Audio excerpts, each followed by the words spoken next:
Hi everyone, it's Sarah or LavilyDay here with another video. Today I'm going to continue talking about Lee's backstory. So if you haven't already seen my first video talking about that, then I definitely recommend you head over to that first video. I'll leave a card up in the corner and I will also link it down below. So yeah, what are you waiting for? Definitely go check that one out before watching this one. I'll still be here when you get back, I promise. Anyway, if you're still here, that must mean you're up to speed. So where were we? Last time I told you about Lee's history as a test subject at genetics and how a surprise letter led to his sudden escape. Lee wants to expose genetics for what they truly are and, more importantly, go back to save E. But how on earth is he going to do that? Well, let's start with what Lee knows. First of all, his body is not human, it is completely cybernetic. In case you wondered how he survived jumping out a building from so high up, well, there's your answer. Lee doesn't need to eat,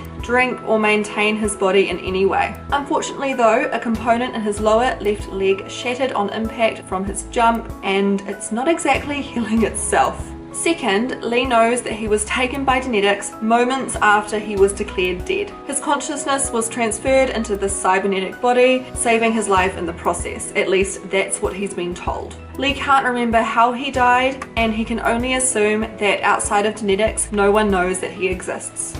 Third, despite never leaving his cell, Lee knows for a fact that he is one of a few patients that received similar transplants. He's seen some of them through the small window in his door on multiple occasions. He always wondered why they were allowed out where he wasn't, but then again, as far as he could tell, they didn't exactly look free anyway. With these things in mind, it's pretty safe to assume that genetics aren't just gonna let Lee go free. For starters, his tech can't have come cheap, and they haven't exactly let him just roam free before. And besides, the experiments they have performed on him as well as the others are definitely illegal. Lee's first goal is to hide and make sure that he can't be found. He makes fixing his leg a priority too, since it's hard to be on the run when you can't, run.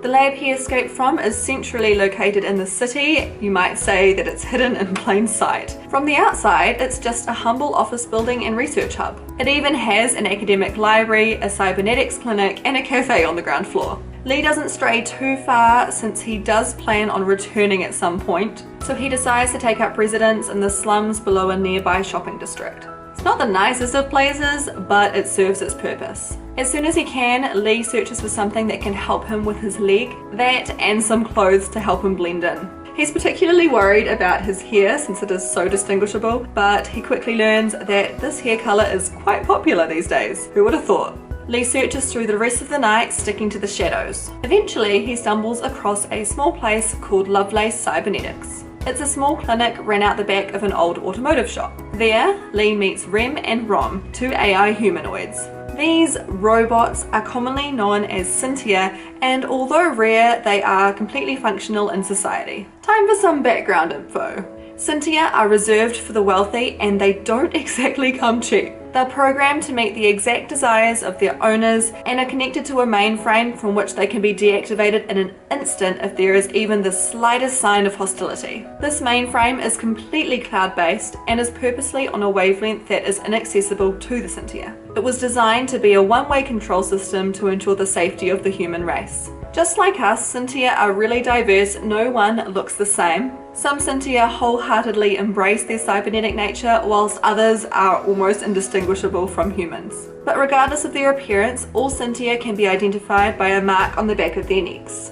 Cynthia are tracked, and authorities possess a device that allows them to identify them from a distance by scanning for brain waves, or rather the lack thereof. It's important to note that with an increasing amount of humans adopting cybernetic enhancements, the cosmetic line between Cynthia and humans is somewhat blurred. Back to Lee though. So he's at Lovelace Cybernetics and Rem is looking over his leg. Lee has been very vague up until this point about who he is and how he injured himself. Rem notices very quickly that the components in his leg are very similar to that in her own, and from this alone, she assumes that he is a Cynthia like her. Without telling Lee, she runs a full diagnostic test on his body. Now Rem is really surprised by what she finds. Although Lee has the overall structure of a Cynthia, he's missing some key features. He doesn't have an identifying mark on the back of his neck, and he isn't connected to the mainframe. But more concerning than that is something that by all logic shouldn't be there. When the scan reaches his head, Lee shows up on the human brainwave detector.